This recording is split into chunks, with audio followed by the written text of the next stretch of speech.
Isang kwento ng kabataan tungkol sa dalawang lalaki at isang babae na hindi magkaugnay sa dugo ngunit tinratong pamilya ang isa't isa noong kanilang kabataan at kung paano sila muling nagkita pagkatapos ng 10 taon.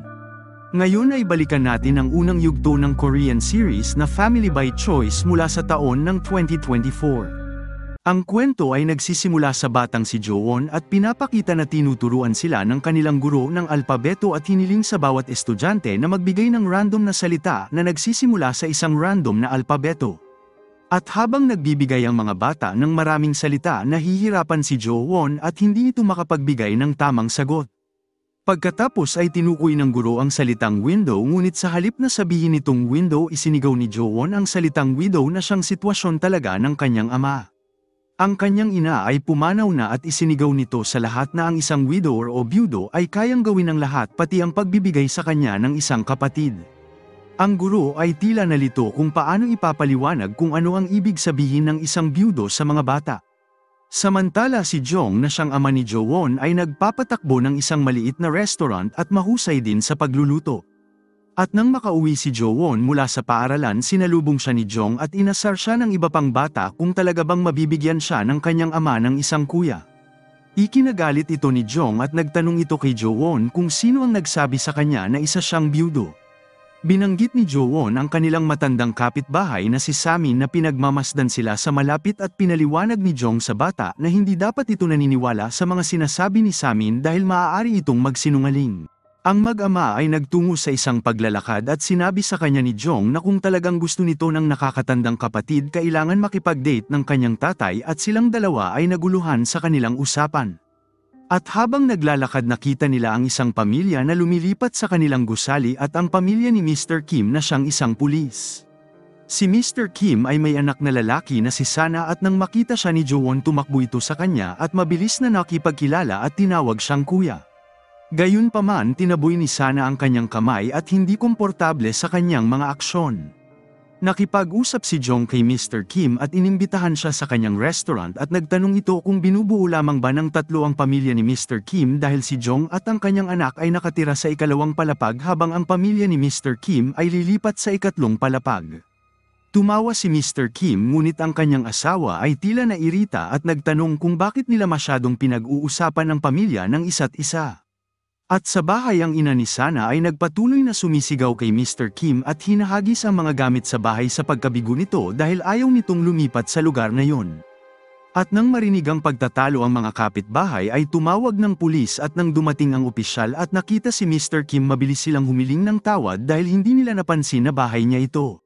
Hiniling ni Mr. Kim sa kanila na hintayin sila sa istasyon ng pulis kinabukasan at habang umalis ang mga opisyal pinag-usapan ng mga tao kung paano namatay ang anak na babae ni Mr. Kim kamakailan kaya lumipat ang pamilya sa lugar. At nang marinig ito ang mga kapitbahay ay mas lalong nag-alala sa pagtatalo ng mag-asawa at bumalik sa kanilang mga bahay. Pagkatapos ay pinaliwanag ni Jong kay Jo-won na hindi dapat nito banggitin ang kapatid na babae ni Sana dahil maaaring masaktan nito ang bata pati na rin siya dahil sa pagkawala ng kanyang ina. At doon nakita ni Jong si Sana na nakaupo sa hagdan at inimbitahan nito sa loob ngunit tumanggi si Sana at mabilis na umuwi. Pagkatapos ay kinausap ni Mr. Kim ang kanyang anak at sinigurado na hindi galit ang ina ni Sana at nasasaktan lamang ito dahil sa mga pangyayari. At sa kinabukasan umupo si Jong katabi si Samin na binahagi na ang kapatid na babae ni Sana ay pumanaw noong nakaraang taon at sinisisi ito ng kanyang ina dahil dito kaya naman palagi itong tahimik. At nang marinig ito nakaramdam ng lungkot si Jong kay Sana at kalaunan si Sana ay nakaupo sa labas ng bahay at kumakain ng hilaw na noodles dahil hindi nagluto ang kanyang ina para sa kanya. Napansin ito ni Jo-won at sinabi sa kanyang ama na mabilis naghanda ng isang masarap na pagkain para sa kanya. Dinala ni Jo-won ang pagkain kay Sana ngunit ayaw pa rin itong makipag-usap sa kanila at tahimik na bumalik sa kanilang bahay. At sa sumunod na araw si Samin ay nagtakda ng isang blind date para kay Jong sa babaeng si Miss Kung na dumating kasama ang kanyang anak na si Jae-jun. At habang papalapit sila sa bahay ni Jong hindi sinasadyang matapunan sila ni Jong ng tubig habang naglilinis ito sa labas ng restaurant. Bumalik si Jo-won sa paaralan at ang lahat ay nagtipon sa bahay ni Jong at nang malaman ni Jo-won na ang kanyang tatay ay balak mag-asawa ulit at magkakaroon nito ng lola tumanggi ito at iginiit na gusto lamang nito ng isang kapatid. Dinala ni Samin si Jo-won at Jae-jun sa labas upang makapag-usap si Jong at Miss Kung. Si Miss Kung ay humanga sa malinis na bahay ni Jong at sa galing nitong magluto at tila nakonsensya ito dahil hindi nito maalagaan ng mabuti ang kanyang anak na lalaki dahil madalas itong abala sa trabaho at hindi marunong magluto. Samantala si Samin na dumaranas ng sakit sa tiyan ay nagmadaling umalis at iniwan ang bata para maghintay. At si Jo-won na hindi pa rin masaya ay iniwan si Jae-jun ng mag-isa at ayaw makipag-usap at nagtungo pabalik ng bahay at nakita si Sana. Samantala narinig ni Jo-won ang dalawang batang lalaki na naglalakad sa kalye at pinag-uusapan si Sana at sinabi nila na kung magiging kaibigan nila ito ay magdadala ito ng malas dahil ang mga batang walang ina o ama ay mga malas. At nang marinig ito galit na hinarap sila ni Jo-won ngunit tinulak siya ng mga ito at sumali rin si Jae-jun sa away upang ipagtanggol siya at nakialam din si Sana at inatake ang dalawang bata. Ang away nila ay lumala hanggang sa dumating ang kanilang magulang at pinigilan ito at ang isa sa ina ng mga bata ay hiniling na humiling ng tawad si Jo-won gayunpaman nanindigan ang bata at pinaliwanag kung ano ang sinabi ng bata.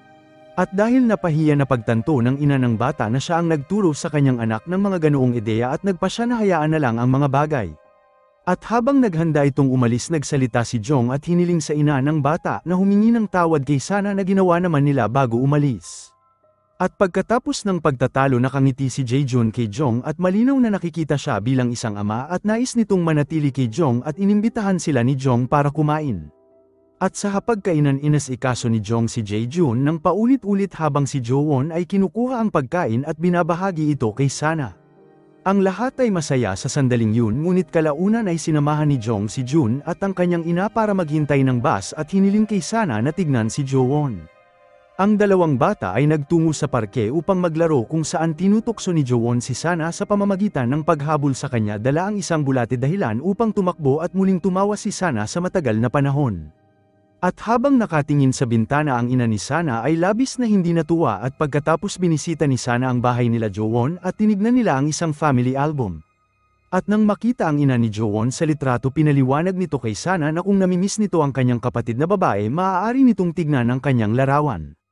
At sa araw na yun si Sana na namimiss ang kanyang kapatid ay sinunod ang payo ni Jo-won at nakatingin sa kanilang family photo at kalaunan ay nakatulog. Samantala sa isang bus stop hinatid ni Jong si Jae-jun at Miss Kung at nagpadala ito ng pagkain para sa kanila gayunpaman si Miss Kung ay nakatanggap ng isang nakakagulat na tawag. At balik sa bahay sinabi ni Jo-won sa kanyang ama na ayaw niya itong mag-asawa ulit at tiniyak sa kanya ni Jong na hindi ito gagawa ng anumang bagay na makakasakit sa kanyang damdamin. At sa sumunod na umaga nalaman ni Jong na pinalitan ni Miss Kung ang kanyang numero matapos nitong umalis at naghinala si Samin na may masamang nangyari kay Miss Kung. At lumalabas na si Miss Kung ay talagang nasa problema at iniwan ito si Jae-jun sa kanyang kapatid at nangako na babalik agad kapag kumita ito ng sapat na pera.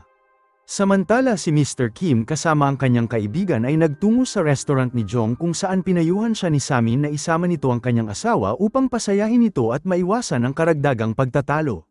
Sinabi rin ni Jo-won kay Mr. Kim na niyaya nito si Sana na muling kumain kasama sila kung saan masayang pumayag si Mr. Kim at umaasang mas makakabuti ito para kay Sana. Nakatanggap si Jong ng isang tawag mula kay Miss Kung at humihiling ng tulong pinansyal at pumayag naman ito na tumulong. Binigay nito ang address ng tiyahin ni Jae-jun at nang dumating si Jong nakita nito ang bahay sa hindi magandang kondisyon.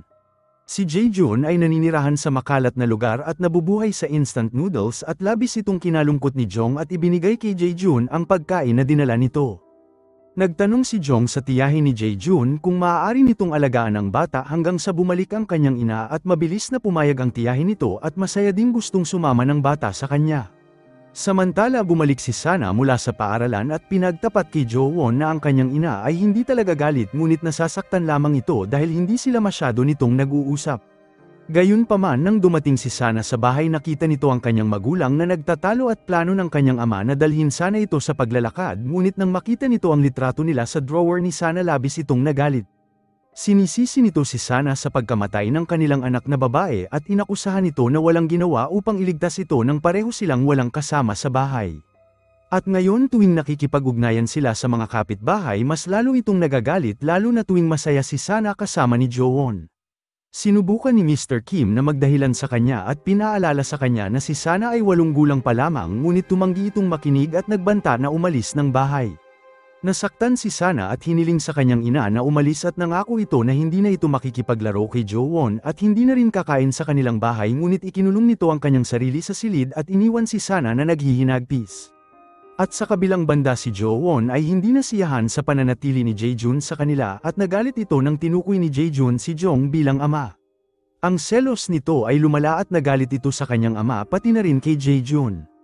At sa hapunan mabilis na kumakain si Jae-jun at nilalasap ang pagkain dahil hindi ito nakakakain ng masarap sa loob ng matagal na panahon. At si Jo-won na nakakramdam ng matinding selos ay humiga sa sahig at nagsimulang umiyak at natatakot ito na ang ina ni Jae-jun ay magiging asawa ng kanyang ama, isang sitwasyon na ayaw niyang mangyari. Samantala pinakita ang tatlong bata sa kanilang mga silid at si Jae-jun ay masaya na mayroon na itong ama, ngunit si Sana ay hindi mapakali tuwing gabi at binabag-abag ng kanyang pag-iisip sa kanyang ina. At sa sumunod na araw sinabi ni Sana kay Jo-won na hindi na ito makikipaglaro sa kanya o kakain ng kasama siya at nag-iwan sa bata na labis na nasaktan. At doon lumabas ang ina ni Sana sa bahay, dala ang mga bag nito at naghahanda ng umalis. Napansin ito ni Jo-won at nagtanong kung maaari bang makipaglaro si Sana sa kanya. Galit na nagtanong ang ina ni Sana kung tinuturing niya ba itong kapatid at nang tumugon si Jo-won ng oo, mas lalong nagalit ang ina ni Sana at sinabing sa kanya na si Sana dahil aalis na ito at hindi na babalik pa. Si Jo-won ay labis na natuwa at hindi na unawaan ang bigat ng sitwasyon, ngunit si Sana ay labis na nasaktan habang pinapanood nito ang kanyang ina papalayo sa kanya. At mula sa sandaling yun kinuha ni Jong ang responsibilidad sa pag-aalaga sa tatlong bata at sa paglipas ng panahon ang tatlo ang lumaki ng magkakasama at nasa high school na. Si Jae-jun ay naging isang basketball player at si Sana ay nag-excel sa academic at si Jo-won ay nanatiling self-spirited. Ang kanilang buhay ngayon ay kinabibilangan na ni Jong ang kanyang dalawang nakakatandang kapatid na lalaki at si Mr. Kim. Ang buong pamilya ay madalas na kumakain ng magkakasama at sa isang umaga pinag-usapan ng magkakapatid ang kanilang unang araw sa high school at sinabi ni Jo-won ang ideya ng pormal na pag-aampon upang magkaroon silang lahat ng iisang apelyido at maging isang buong pamilya. Tinukso siya ni Sana at sinabing dahil siya ang pinakamatanda sa kanilang tatlo siya dapat ang mag-aampon sa kanilang lahat kung saan magiging tiyuhin siya ng dalawa.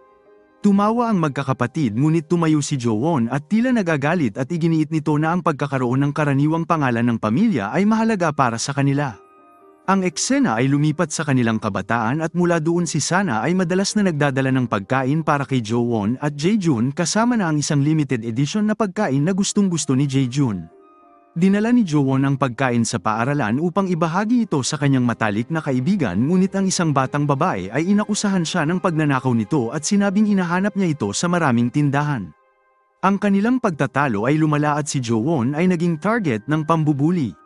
At nang maglaon ng mga kaklase nito ay nagsimulang magpadala ng mga mensahe sa pamamagitan niya para ibigay sa kanyang mga kapatid at nang walang tumugon sa kanila ang pambubuli sa kanya ay mas lumala. Nagsimulang magpakalat ang mga estudyante na si Jo-won ay hindi talaga kapatid ni Jae-jun at Sana at inimungkahi ng iba na may gusto siya sa mga ito at hindi talaga nito dinadala ang mensahe na para sa kanila. At dahil nasaktan nakaramdam ng kalituhan si Jo-won at hindi makalaban sa mga pambubuli at dahil determinado na protektahan ang kanyang sarili, nagpasya si Jo-won na ang pagkakapareho nila ng apelyido ang sagot sa kanyang problema. Humingi ito ng payo kay Jae-jun sa bus kung paano nito maiiwasan ang pambubuli at inimungkahi ni Sana na tumawag ito ng isang guro, ngunit inimungkahi ni Jae-jun na kailangan itong magpakita ng isang matigas na imahe upang lumayo ang bully sa kanya at kung magtatagumpay ang mga ito sa pambubuli sa kanya hindi natitigil ang mga ito. At sa pagkuha sa kanyang payo nang lumapit ang dalawang babae kay Jo-won at binigyan siya ng mga mensahe para sa kanyang mga kapatid, iginiit nito na pirmahan nila ang isang kontrata na nagsasabing hindi sila makikipag-usap sa kanya habang hindi pa sumasagot ang kanyang mga kapatid. At dahil nagalit ang isa sa mga babae ay itinulak siya at tinuya siya dahil sa hindi nito pagkakaroon ng tunay na pamilya. At sa pag-aalala nito sa mga salita ni Jae-jun, nagdesisyon si Jo-won na kumilos at harapin ang mga bully at nagsimula itong magbilang ng malakas at nagpasya kung sino ang baliw sa kanila. At dahil nagalit ang isang babae ay itinaas ang kanyang kamay para umatake sa kanya, ngunit nahawakan nito ni Jo-won at nagsimulang kaladkarin siya sa campus hanggang makarating sa isang lawa. At habang tumatakbo ang paa ni Jo-won ay nadulas at nahulog ito sa maruming lawa at ang lahat ay pinagtawanan siya at mabilis itong tumayo habang napahiya. Gumanap si Jo-won na inosente at nagkunwari na sinusubukan lang siyang kausapin ng mga babae. At nang makita ito tinawag siya ng dalawang babae na baliw kung saan plano talaga ito ni Jo-won. Ngumiti ito dahil alam niyang nagawa niya ang kanyang layunin at ang matalik nitong kaibigan na si Park ay nagmadali kay Jae-jun sa court upang sabihin sa kanya ang ginawa ni Jo-won at ang kaklase ni Sana ay pinaalam din ito sa kanya at ang parehong lalaki ay nagtungo sa kanya. Naunang dumating si Jae-jun at ginamit ang kanyang jersey upang linisin ito at sinabi ni Sana sa mga bully na umalis bago pa sila isumbong nito. At pagkatapos nagpalit si Jo-won sa malinis na damit at galit na pinagalitan ni Sana si Jae-jun dahil sa pagpapayo nito sa kanilang kapatid, ngunit nang dumating si Jo-won ay tumigil ito at silang tatlo ay sumakay ng bus pauwi ng magkakasama. At sa panahon ng paglalakbay ang lahat ay naabala sa umaalingasaw na amoy ni Jo-won mula sa lawa. At si Jae-jun na hindi mapigilan ng kanyang pagtawa ay tinakpan siya at lahat sila ay naglakad ng magkakasama. At sa kanilang daan nakasalubong nila ang matatanda at naaawa sa mga bata at nagkomento kung gaano kalungkot na ang dalawang binata ay nabubuhay na wala ang kanilang ina. At nang marinig ito si Sana at Jae-jun ay nakaramdam ng sakit sa kalooban, ngunit masayang sinabi ni Jo-won na mayroon nitong mga espesyal na kapatid at ang salita nito ay nagpagaan sa kanilang puso at nagtungo sila pauwi. At nang maglaon binanggit ni Jo-won ang muling pag-aampon at naniniwala ito na ang pagkakaroon ng pare-parehong apelyido ay magiging maganda sa kanila para sa hinaharap. Nakatanggap si Sana ng tawag mula sa kanyang maternal na lola ngunit hindi niya ito sinagot. At nang tumawag ang lola nito kay Mr. Kim sa halip lumabas ito para makipag-usap dahilan upang umalis si Sana sa lamesa. Si Jo-won ay nagalit at sumigaw kay Mr. Kim at nagtatanong kung bakit tumatawag pa rin ang lola ni Sana dahil ang ina nito ay muling nag-asawa at hindi na bumalik pa. Malumanay siyang sinabihan ni Mr. Kim na hayaan na ito at pagkatapos ng hapunan inilagay ni Jong ang numero ng kanyang dating biyenan at nagpasya si Mr. Kim na huwag nang makipag-ugnayan at napagtanto na oras na para mag-focus sa kanyang mga anak. Samantala sinusubukan ni Jae-jun at Jo-won na pasayahin si Sana sa pamamagitan ng pagpunta nila sa kanilang silid dala ang isang pagkain at inaasar pa nila ito habang nag-aaral ngunit naamoy nila ang kakaibang amoy. Napagtanto ni Jo-won na ito ang bago niyang shampoo at nainis habang nagtatanong kung bakit hindi sinabi ni Sana na ginagamit nito ang binili nilang shampoo. Pinaalala nito sa kanila na binili nilang tatlo ang shampoo sa panahon ng isang buy one take one at matapos nito ay pinalabas sila ni Sana sa kanyang silid. At bago umalis pabirong nagtanong si Jae-jun kung ituturin ba siya nitong opa at nag-udyok kay Jo-won na tawagin siya ng opa ng paulit-ulit. At sa sumunod na umaga ang guro ni Sana ay humanga sa kanyang grado at inimungkahi na mag-apply ito sa Universidad ng Seoul na kilalang nangunguna na institusyon sa bansa. Gayunpaman hindi sigurado si Sana dahil ayaw nitong iwan ang kanilang bahay at mas gusto nito dumalo sa mas malapit na paaralan. Pinayuhan siya ng guro na talakayin ito sa kanyang ama at ang lahat ng ito ay narinig ni Ejong, isang kaklase na inimbitahan siya sa silid ng musika upang kausapin ng pribado. At habang umalis sila napansin sila ni Jo-won at Park at susunod sana si Jo-won ngunit pinigilan siya ni Park at sinabi sa kanya na si Sana at Ejong ay nagde-date. Ang paghahayag na ito ay ikinagulat ni Jo-won dahil alam na ito ng buong paaralan ngunit tila siya ang huling nakaalam. At sa silid ng musika nagtanong si Sana kay Ejong kung bakit nais nito makipag-usap ng pribado at nag-aalala sa mga chismis. Inihayag ni Ejong na may nararamdaman ito para sa kanya at nais nitong pumunta sila sa Universidad ng Seoul ng magkasama. Tinanggihan nito ni Sana at iginiit na dapat nitong sundin ang kanyang sariling pangarap nang hindi siya kasama. At dahil dito nanatiling galit si Ejong kay Sana buong araw at matapos ng pag-uusap inakusahan ni Jo-won si Sana ng pagtatago nito ng relasyon nila ni Ejong at nagpapahiwatig na hindi nakikita ni Sana si Jo-won bilang pamilya. Pinaliwanag ni Sana na para sa kanya ang pamilya ay hindi lamang tungkol sa legal na dokumento ngunit sa pagiging totoo na nag-iwan kay Jo-won na naguluhan. Samantala si Jae-jun ay nagsasanay ng basketball nang napansin nito ang isang lalaki na kumukuha ng litrato niya mula sa malayo. Sinundan ni Jae-jun ang lalaki na nabitawan ang kanyang kamera at tuluyang tumakas. At nang suriin ang kamera na pagtanto ni Jae-jun na ang lalaki ay kumukuha ng litrato niya at inimungkahi ng kaibigan niya na ang lalaki ay maaaring inupahan ng kanyang ina at nagpaalala sa kanya sa araw na iniwan siya nito.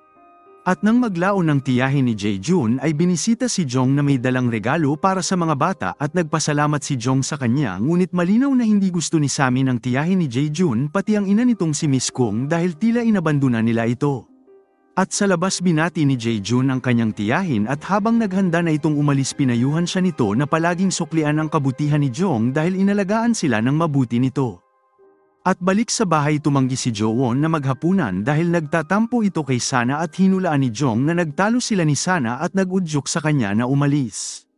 Sinundan siya ni Sana upang humiling ng paumanhin at nilinaw na hindi nito kasintahan si Ejong at talagang ex ito ni Jae-jun.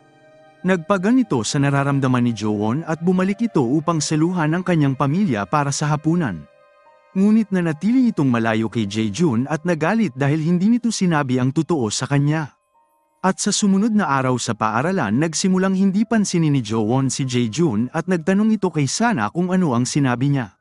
Pinaliwanag ni Sana na sinabi nito ang totoo tungkol sa nakaraang relasyon nito kay Ejong at napagtanto nito na gusto ni Ejong na buhayin ang kanilang relasyon at nakikita na ang kanyang tunay na intensyon. At sa nakaraan nakipaghiwalay ito kay Jae-jun para kay Sana ngunit nang tinanggihan siya ni Sana sinubukan nitong bumalik kay Jae-jun. At sa pagkakataon na ito nagpa siya si Jae-jun na huwag nang makisali at nais na protektahan ang mararamdaman ng kanyang kapatid na babae. Pinagtapat ni Jo-won kay Park ang tungkol sa nakaraang relasyon ni Jae-jun at si Park na may nararamdaman para kay Jae-jun ay pansamantalang nalungkot ngunit natuwa ito nang marinig niyang naghiwalay na sila. At nang maglaon nakita ni Jae-jun ang lalaki na kumukuha ng kanyang litrato at nalaman nito sa guard ng paaralan na ang lalaki ay talagang isang private detective. At dahil nalilito nagtaka si Jae-jun kung sino ang uupa ng detective para lamang sundan siya at hindi nagtagal tingin ito na nakita niya ang kanyang ina. Sinundan niya ito habang sumisigaw ngunit napagtanto na ibang babae ito. At habang lumilipas ang araw si Sana at Jo-won ay kumain ng hapunan kung saan naghain si Jong ng sobrang sopas dahil alam nitong kailangan ni Jae-jun ng lakas para sa paparating na laban nito sa basketball. At si Jo-won ay inakusahan ng kanilang tatay ng pagiging paboritismo ngunit iginiit nito na mahal niya silang tatlo. At sa sumunod na umaga si Jae-jun ay nagsasanay ng basketball ng isang lalaki ang dumating sakay ng isang sports car hawak ang litrato niya. At matapos na ikumpirma ang mukha sa larawan nagpakilala ang lalaki bilang kanyang ama na ikinagulat ng binata kung saan nagtapos ang episode sa nakakaantig na eksena. Salamat sa panunood. Kung nagustuhan mo ito huwag kakalimutan mag-like at subscribe para sa mga susunod pa nating series recap.